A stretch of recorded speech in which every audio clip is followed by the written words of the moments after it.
Muy buenas tardes. Nos encontramos en nuestra sesión número 60, Sabiduría en las Escrituras, parte 29. Y quiero mandar saludos a todos aquellos quienes se encuentran en España, Estados Unidos, Canadá, Argentina, Chile, Perú y en todo lugar donde se comparta este vídeo. Saludos a José Ulloa y su esposa Edith Árrago. Sean bendecidos ese ministerio que ustedes tienen, tanto en Antorcha de Esperanza como en Coyic, Perú. También saludos a una gran guerrera, Luz Pérez Izaguirre. Bendiciones para ti, guerrera, una guerrera de oración. También saludos a Kenneth Martínez, Carlos Zambrano, a Pablo Casas Vilches, quienes están siguiendo esas enseñanzas. Que el Señor bendiga sus hogares, que tengan buena salud, que el Señor los haga próspero en toda obra de sus manos. Y también saludos a Karina Tuesta Vargas, que también nos está siguiendo. Y también saludos a Marco Antonio Flores y su esposa, que ese matrimonio sea sumamente bendecido, que ese ministerio que están llevando ahí en Full Glory tenga muchos frutos. Bien, hemos estado hablando acerca de la fiesta de las primicias y ya habíamos dicho que esta fiesta de las primicias no solamente participaba el sacerdocio levítico. Veamos en el Deuteronomio capítulo 26 para complementar esta idea.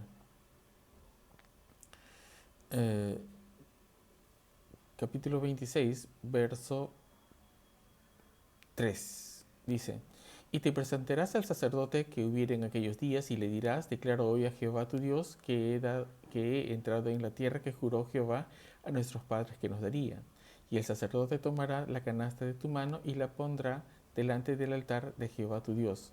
Entonces hablarás y dirás delante de Jehová tu Dios: Un arameo a punto de perecer fue mi padre, el cual descendió a Egipto y habitó ahí con pocos hombres, y ahí creció y llegó a ser una nación grande, fuerte y numerosa. Entonces es toda una oración que se habla, ¿no? Pero vamos a ver que en el verso 10: y ahora he aquí, he traído las primicias del fruto de la tierra, que me diste, oh Jehová, y lo dejarás delante de Jehová tu Dios y adorarás delante de Jehová tu Dios. Aquí hay dos tiempos. Número uno, entregas y adoras. Entonces, antes de una adoración, entregas, luego adoras. Verso 11: y te alegrarás en todo el bien que Jehová tu Dios te haya dado a ti y a tu casa, así como el levita y el extranjero que está en medio de ti. Algo interesante. Nuevamente leamos ese verso 11. Y te alegrarás en todo el bien que Jehová tu Dios te haya dado a ti y a tu casa, así como el levita y el extranjero que está en medio de ti. En otras palabras, quien presentaba estas primicias participaba también juntamente con el levita y también el extranjero. Era su casa, también el levita y también el extranjero. Veamos el verso siguiente. Cuando acabes de diezmar todo el diezmo de tus frutos en el año tercero, el año del diezmo, darás también al levita, al extranjero, al huérfano y a la viuda, y comerán en tus aldeas y se saciarán. ¿Quiénes participaban? El extranjero, el huérfano, la viuda. En otras palabras, está hablando que participan de estas fiestas, de estas ceremonias, de aquello que tú das, no, estas personas. Recordemos que estas primicias no es dinero. Y alguien me dirá, pero ahora hay levitas y los levitas los representan eh, los pastores, los ministros. No, porque la norma está establecido que era para el pueblo de Leví y ya no hay pueblo de Leví. Tampoco hay el tabernáculo y tampoco hay el templo, porque era el lugar donde se llevaba estos alimentos. Ya no existe. Es más, Yeshua HaMashiach dijo que no quedaría piedra sobre piedra. Y si alguien trata de levantar una piedra, pues no es el lugar. Ya Yeshua lo dijo. Y el alimento que se da para los ministros, para los apóstoles, los evangelistas, los pastores, se habla ahí de salario, porque así lo establece la Escritura. Es más, Yeshua lo comienza a citar de esa manera. No llevéis 2 túnicas, y está hablando de que todo lo que pusieres delante de vosotros, comed. Entonces no está hablando aquí que se le debe de dar el diezmo o las primicias. Estas primicias y diezmos, ¿para quienes quedan? Para quienes persisten. En otras palabras, huérfano, la viuda, el extranjero. En otras palabras, los menesterosos. Eso es lo que supervive. Entonces, de eso estamos hablando acerca del uso de estas fiestas solemnes. Entonces, todo aquello dedicado que era para los levitas fue cambiado al sacerdocio, cambiado las normas, y en la actualidad ya hablamos de salario para aquellos que ministran con la palabra, pero persiste en que estas dádivas de alimentos, ¿para quiénes van? Para el huérfano, la viuda, el extranjero, aquellos que están desamparados. Bien, veamos los siguientes versos. Verso 5. En el mes primero, a los 14 del mes, entre las 2 tardes, Pascua es de Jehová. Y habíamos dicho que ¿quién es nuestra Pascua? Es Yeshua HaMashiach. Y aquí hay algo importante. ¿Por qué, digamos, esto todavía persiste?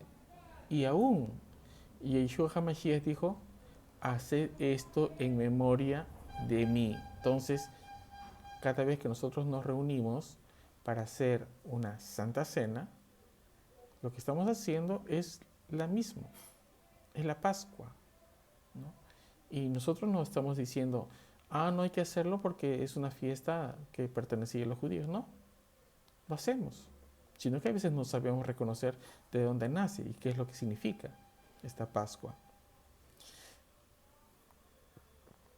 Y habla ahí también cómo se debe de realizar, ¿no? Y entonces ahí no habla sobre sacerdocio. Ahí sí está hablando en cómo se debe de realizar. ¿Por qué? Porque no es necesario tener un sacerdocio para celebrar una cena de esta naturaleza. Aquí ya se habla de que todos participan. Verso 10 dice, habla a los hijos de Israel y diles, cuando hayáis entrado en la tierra que yo os doy, y seguéis su mies, traeréis al sacerdote una gavilla por primicia de los frutos de vuestra siega. El sacerdote mecerá. Eso sí lo hacía el sacerdocio, pero ya no existe ese tipo de sacerdocio, el levítico, ¿no? Pero, sin embargo, vamos a seguirlo leyendo. Y el sacerdote mecerá la gavilla delante de Jehová para que seáis aceptos. El día siguiente del día de reposo la merecerá. Y el día que ofrezcáis la gavilla, ofreceréis un cordero de 1 año, sin defecto, en holocausto a Jehová.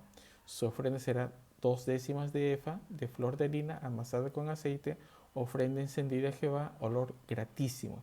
Y su libación será de vino, la 4ª parte de un hin. No comeréis pan, ni grano tostado, ni espiga fresca, hasta este mismo día, hasta que hayáis ofrecido la ofrenda de vuestro Dios, estatuto perpetuo por vuestras edades, en donde quiera que habitéis. Aquí hay algo interesante, porque todos estos tipos de ofrendas que se hacía en el sacerdocio levítico, ¿quiénes son ahora los sacerdotes? Tú y yo. Todos aquellos que pasamos a ser hijos de Adonai, fuimos también constituidos sacerdocio, y esto está escrito. Entonces, nosotros como sacerdotes tenemos que bendecir estas ofrendas y compartirlo. ¿Con quiénes? El huérfano, la viuda, el extranjero, los pobres de la tierra. Esa es nuestra función como sacerdotes. Por eso que las Escrituras dice, dadles pues ustedes de comer. ¿A quién se lo mandó? A los discípulos. ¿Y quiénes son sus discípulos? Nosotros somos esos discípulos. La orden está dada. Tenemos que bendecir. Fuimos puestos en esa tierra como luz y como sal. Hablando de sal, hay algo importante. En Levítico, capítulo 2, verso 13, y dice, y sazonarás con sal toda ofrenda que presentes, y no harás que falte jamás de tu ofrenda la sal del pacto de tu Dios, en toda ofrenda tuya ofrecerás sal. ¿Y por qué la sal? ¿Cuál es, digamos, el sentido? La sal lo que hace es descontaminar. Se echaba sobre la carne, ¿no? Se dejaba derramar toda la sangre, y la sal lo que hace es limpiar toda la contaminación que la sangre ha dejado a la carne. Entonces, también es un símbolo de descontaminante, y también es un símbolo de santificar, porque recordemos que el término santificar es limpiar esa carne. Muy aparte de lo que nosotros oremos y consagremos algo, lo que hace la sal físicamente es limpiar. Y muchos han hecho, digamos, el uso de la sal para poder bendecir, hacerlo de manera profética, orar por santificar lugares, inclusive echaron sal y han santificado un lugar, ¿no? ¿Y por qué? Porque es un símbolo. Alguien puede decir, sí, pero eso se hizo para costumbres que eran de los hebreos. La escritura está puesta. Si quieres lo utilizas, si no lo quieres no lo utilizas, y das gracias a Adonai. Aquel que lo utiliza aprovechará, aquel que no lo utiliza simplemente no lo aprovechará. Igual que el uso del aceite. Cuando alguien está enfermo, dice que van y lo ungen con aceite. Si quiere lo utiliza, si no, no lo utiliza. Igual está la sal. Pero la sal está considerada como un gran descontaminante. Entonces, quien quiera hacer uso de la sal, realícelo. Quien no, no. Ahora bien, ¿cómo realizar las primicias en nuestra época? Porque de todos modos hay primicias, hay primeros frutos, hay primeras ganancias. Puedes participar de ellas, las puedes utilizar, puedes bendecir. Y deja que Adonai bendiga a esas personas que no tienen un ingreso. Y Adonai bendice. ¿Quieres tener una congregación fuerte? Enséñales. Enséñales a compartir con el necesitado, con esas ofrendas de primeros frutos, con esos diezmos. Enséñales. Porque el diezmo persiste. Ya no para los levitas, fue cambiado el sacerdocio, pero persiste para los pobres. Persiste para las viudas, el huérfano, el extranjero, aquellos que no tienen nada. Y vas a ver cómo esta bendición tan grande va a comenzar a florecer en sus vidas. Vamos a seguir hablando más de esto, acerca de las otras fiestas, cómo se lleva a cabo, algunos detalles y cómo podemos utilizar para recoger mayores promesas que Adonai nos ha puesto en las Escrituras. Bendiciones. Shalom.